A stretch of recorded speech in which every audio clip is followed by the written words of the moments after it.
Bonjour à toutes et à tous, bienvenue dans le module de notre formation Les clés d'une communication efficace, intitulé Les paramètres de la communication interpersonnelle. Nous allons voir dans ce module quelles sont les composantes de la communication, quelles sont les différentes parties qui permettent de créer une communication satisfaisante.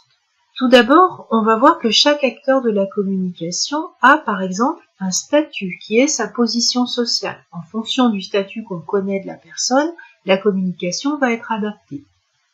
Par exemple, quand on est chez le médecin, on va mettre spontanément la personne du médecin dans une position sociale qui est dominante et on va s'adresser à lui avec respect, avec déférence, comme à quelqu'un qui a des compétences et des connaissances qu'on n'a pas, par exemple.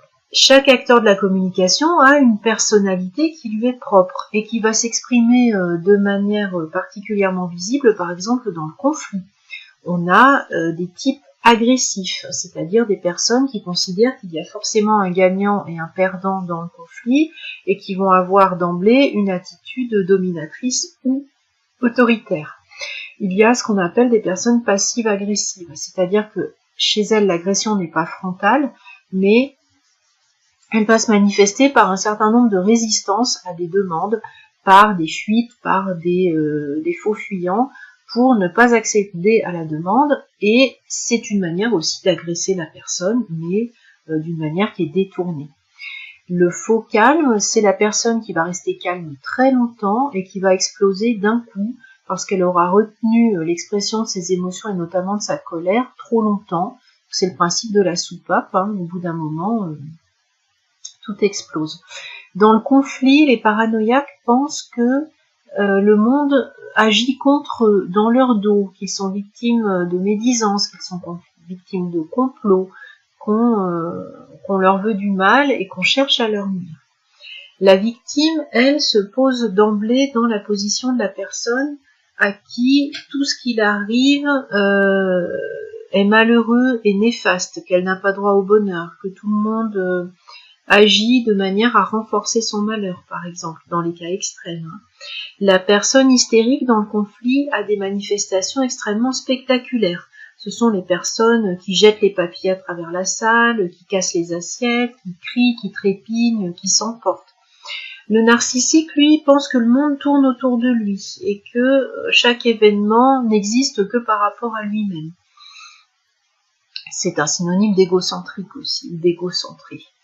Donc tout ça, ce sont des attitudes qui sont négatives et qui n'aident pas à la résolution des conflits. L'objectif à atteindre et l'attitude à rechercher, c'est d'être affirmé ou assertif.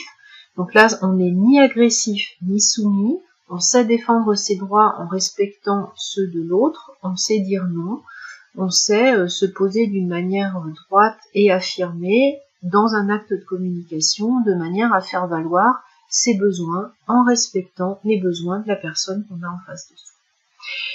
Chaque acteur de la communication, sa personnalité, elle est liée à une histoire personnelle qu'on ne connaît pas. Donc on peut commettre des impairs dans un acte de communication parce qu'on ne connaît pas l'histoire de la personne et que peut-être on va lui faire revivre des choses qui ne vont pas lui être confortables, mais ça bien sûr on ne peut pas toujours le savoir. Chacun a un rôle qui est un modèle de conduite attendu. Par exemple, on attend d'un manager qu'il emmène ses équipes, qu'il les motive, et on attend d'un collaborateur qu'il travaille au service de l'équipe et de l'entreprise. Tout ça, ça génère chez les personnes des attentes au niveau de la communication, par exemple.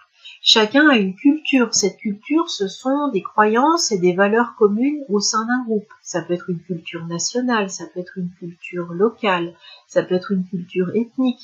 Par exemple, dans le cas de la proxémite, de la distance entre les personnes dans un acte de communication, il y a des cultures où c'est tout à fait normal de toucher les gens, de leur prendre le bras ou l'épaule, de se rapprocher d'eux, etc.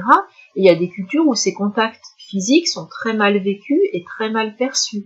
Donc, entre deux personnes de cultures très opposées au niveau du contact physique, il peut y avoir un brouillage de la communication par non-respect des valeurs de l'autre, mais sans méchanceté, sans qu'on le fasse exprès, mais juste ce manque de connaissance de la culture de l'autre peut compromettre la communication.